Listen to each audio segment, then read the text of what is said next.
Sir বলছি, এটা আপনার কার্ড তো? হ্যাঁ, এটা তো আমারই কার্ড, কিন্তু তুমি কোথায় পেলে? শুধু কার্ডই না স্যার, এই যে এই দেখুন, আপনার পুরো মানি ব্যাগই আমার কাছে আছে। নিন, দেখুন দেখুন। আর এর মধ্যে না অনেকগুলো টাকাও আছে। আর হ্যাঁ, আমি কিন্তু একটা টাকাও নিইনি, বলে দিলাম। হ্যাঁ। আরে, এটা তো আমারই মানি ব্যাগ। এতে আমার অনেক ইম্পর্টেন্ট ডকুমেন্ট ছিল। যাক, সবই আছে, কিন্তু তুমি এটা কোথায় পেলে? আসলে স্যার, ওই আমি যখন আমার মায়ের সাথে ফোনে কথা বলছিলাম না, তখন হ্যাঁ মা, আমি শহরে পৌঁছে গেছি। হ্যাঁ হ্যাঁ, আমি ভালোভাবে পৌঁছে গেছি। না মা, এখনো কোনো কাজ পাইনি। তবে তুমি চিন্তা করো না, আমি কোনো কাজ পেলেই তোমাকে টাকা পাঠিয়ে দেবো। হ্যাঁ মা। হ্যাঁ। আচ্ছা মা, শোনো না, আমি তোমাকে একটু পরে ফোন করছি। হ্যাঁ ঠিক আছে মা, রাখছি। পার্স? এটা কার পার্স? আরে বাপরে, পার্সের মধ্যে এতগুলো টাকা!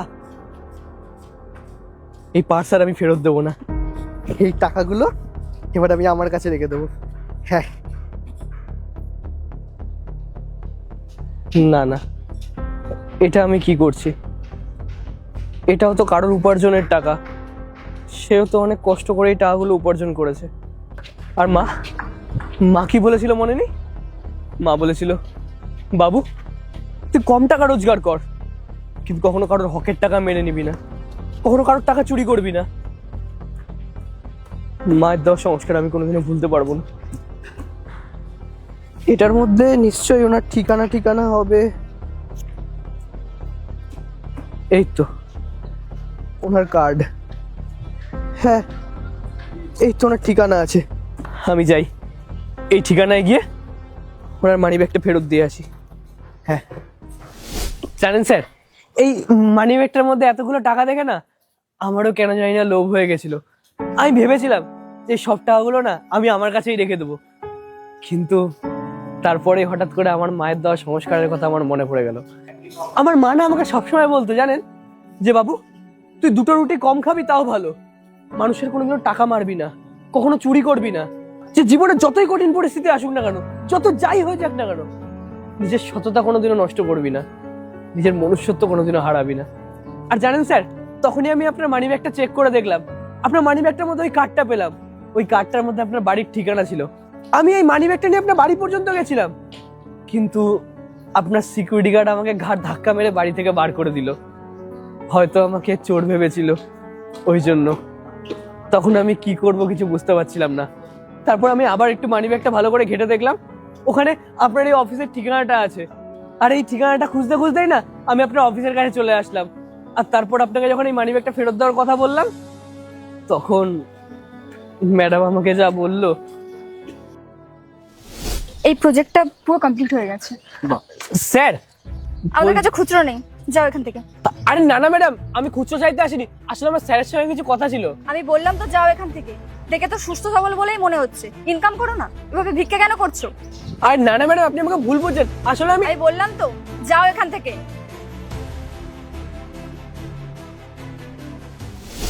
I am really sorry. না না ম্যাডাম, আপনাকে সরি বলতে হবে না। ম্যাডাম, আমি শুধু আপনাকে একটাই কথা বলবো, যে মানুষের চেহারা দেখে না মানুষকে বিচার করবেন না। আমি যখন আপনাদের কাছে এই মানি ব্যাগটা নিয়ে গেলাম, তখন আপনি আমাকে চোর, ভিখারি আর না জানি কি কি ভাবলেন। সত্যি কথা বলতে আমি ওরকম ধরনের মানুষ নই। আমার মাথার উপরে আমার মায়ের দেওয়া সংস্কার আছে ম্যাডাম। এই দেখুন না, আমি যদি চোর হতাম তাহলে কি আমি এই মানি ব্যাগটা ফেরত দিতাম? দিতাম না তো, আমি তো নিয়ে পালিয়ে যেতাম, তাই না? আপনি একবার চেক করে দেখুন, আমি ওখান থেকে একটা টাকাও নিইনি, যেমন টাকা ছিল তেমনই রয়েছে। দেখুন আপনি। যাই হোক ম্যাডাম, ছাড়ুন, আমারও কপালে যা ছিল তাই হয়েছে। ঠিক আছে ম্যাডাম, ঠিক আছে স্যার, আমি আসছি। নমস্কার। না না, দাঁড়াও। অনেক অনেক থ্যাঙ্কস আমার এই মানি ব্যাগটা ফিরিয়ে দেওয়ার জন্য। আসলে সত্যি বলতে কি, এতে আমার অনেক ইম্পর্টেন্ট ডকুমেন্ট আছে। যখন ব্যাগটা আমি পাচ্ছিলাম না, আমি তো সত্যি বলতে অনেক টেনশনে পড়ে গেছিলাম, যে এত আইডি কার্ড সবকিছু আমি কিভাবে ফের পাবো। আর জানোই তো যে নতুন আইডি কার্ড বানাতে গেলে কত সময় লাগে, কত রকম সমস্যার সম্মুখীন হতে হয়। অসংখ্য ধন্যবাদ যেটা আমাকে ফিরিয়ে দিলে। আচ্ছা, তুমি এখানে কি করতে এসেছিলে? আসলে স্যার আমার বাড়ি মুর্শিদাবাদ, আমি গ্রাম থেকে এই শহরে এসেছি কাজের খোঁজে। জানেন, আমার স্বপ্ন ছিল আমি শহরে কাজবাজ করে অনেক টাকা রোজগার করব, তারপর গ্রামে মাকে টাকা পাঠাবো, এইভাবে আমাদের সংসারটা ভালোভাবে চলবে। জানেন, গ্রামে আমাদের একটা ভাঙা বাড়ি আছে, আমি যদি এখানে কোনো ভালো কাজ পাই তাহলে আমি টাকা পাঠিয়ে সে বাড়িটাকে সারানোর ব্যবস্থা করব। আমার মায়ের ওষুধপত্র দেখাশোনা সবকিছু আমি আমার এই টাকা দিয়ে করব। তবে হ্যাঁ, এই টাকা আমি সৎ পথে উপার্জন করব, কোনো অসৎ পথে না স্যার।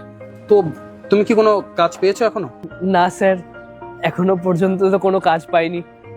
তবে স্যার আমার না নিজের ওপর ভরসা আছে, আমি ঠিক কোনো না কোনো কাজ খুঁজে পেয়ে যাব। আচ্ছা, আমি যদি তোমাকে আমার অফিসে কোনো কাজ দিই, তুমি করবে? হ্যাঁ স্যার, কেন করব না, অবশ্যই করব। সত্যি কথা বলতে আমার তখন একটা কাজের প্রয়োজন, আর আপনি যদি আমাকে কাজ দেন তাহলে তো এটা আমারই ভালো, তাই না? আমি এখান থেকে যে টাকাটা পাবো সেই টাকাটা আমি গ্রামে পাঠাতে পারবো, ওই টাকা দিয়ে আমি এখানে আমার খরচা চালাতে পারবো, আর গ্রামেও টাকা পাঠাতে পারবো, সেখানে আমার মা ভালোভাবে নিজের খরচাটা চালিয়ে নিতে পারবে। হ্যাঁ, আর আমাদের যে ভাঙা বাড়িটা আছে ওটাও আমি মেরামত করে নিতে পারবো, এটা তো আমারই উপকার হবে, তাই না স্যার? ঠিক আছে, তাহলে আজ থেকে তুমি আমার অফিসে সিকিউরিটি গার্ডের কাজটা করো। 15,000 টাকা স্যালারি দেবো, আর হ্যাঁ, থাকা খাওয়ার ব্যবস্থাও করে দেবো, অসুবিধা নেই তো? ঠিক আছে স্যার। জানেন স্যার, আমার মাকে যদি আমি ফোন করে বলি না যে মা আমি চাকরি পেয়ে গেছি, তো আমার 15,000 টাকা স্যালারি, আমার মার তো আনন্দে আত্মহারা হয়ে যাবে, আমার মা বিশ্বাসই করতে পারবেন না, খুব খুশি হবেন উনি। জানেন স্যার, কথায় আছে না, আপনি যদি কারোর সাথে কোনো কিছু ভালো করেন না তাহলে আপনার সঙ্গেও ভালো হবে। এই যেমন ধরুন, আমি আপনাকে আপনার এই মানি ব্যাগটা ফিরিয়ে দিলাম, আর তার বদলে আপনি আমাকে একটা চাকরি দিয়ে দিলেন। ঠিক আছে, চলো। হ্যাঁ চলো। আচ্ছা শোনো, তোমাকে না আমি আরেকটা হেল্প করতে পারি। আরেকটা হেল্প? কি স্যার? এই যেমন তুমি আমার এখানে কাজ করবে, অনেক ফ্রি টাইম থাকবে নিশ্চয়ই, তো সেই টাইমে না তুমি বসে আরো এক্সট্রা ইনকাম করতে পারো। আরো এক্সট্রা ইনকাম? কি করে স্যার? তার জন্য তোমাকে ফার্স্টে আমার ফেসবুক পেজের বায়োতে আসতে হবে, এখানে একটা লিঙ্ক দেওয়া আছে, আর এই লিঙ্কে ক্লিক করে তোমাদেরকে অ্যাপ্লিকেশনটি ডাউনলোড করে নিতে হবে। জাঙ্গাল হান্ট আমার অলরেডি ডাউনলোড করা আছে, তো আমি ডাউনলোড করছি না, আমি ডিরেক্ট অ্যাপ্লিকেশনের মধ্যে চলে যাচ্ছি। ঠিক আছে, এখানে যাওয়ার সাথে সাথে তোমরা নাম্বার অফ পাসওয়ার্ড দিয়ে লগ ইন করতে পারবে। লগ ইন করার সাথে সাথে না তোমরা 100 টাকা বোনাস পেয়ে যাবে। আমার অলরেডি লগ ইন করা আছে, তো লগ ইন করতে হলো না, আর 100 টাকা বোনাস পেয়ে সেটা দিয়ে তোমরা গেম খেলতে পারো, আর সাথে সাথে এখানে অ্যাড ক্যাশ করার অপশনও আছে, এখান থেকে চাইলে তোমরা তোমাদের ইচ্ছাদের মতন অ্যাড ক্যাশ করে নিতে পারো। ঠিক আছে, যত ইচ্ছা। তো অ্যাড ক্যাশ করার পরে তোমরা দেখো এখানে অনেকগুলো গেম খেলা অপশন আছে, তো তার মধ্যে আমি এখন স্লট এক্সপ্লোর গেমটা খেলে তোমাকে দেখাচ্ছি। ঠিক আছে, এবার দেখো এখানে না বেড লাগানো অপশন আছে, তুমি যত ইচ্ছা বেড লাগাতে পারো, তো আমি 450 টাকা বেড লাগিয়ে দেখাচ্ছি। ঠিক আছে,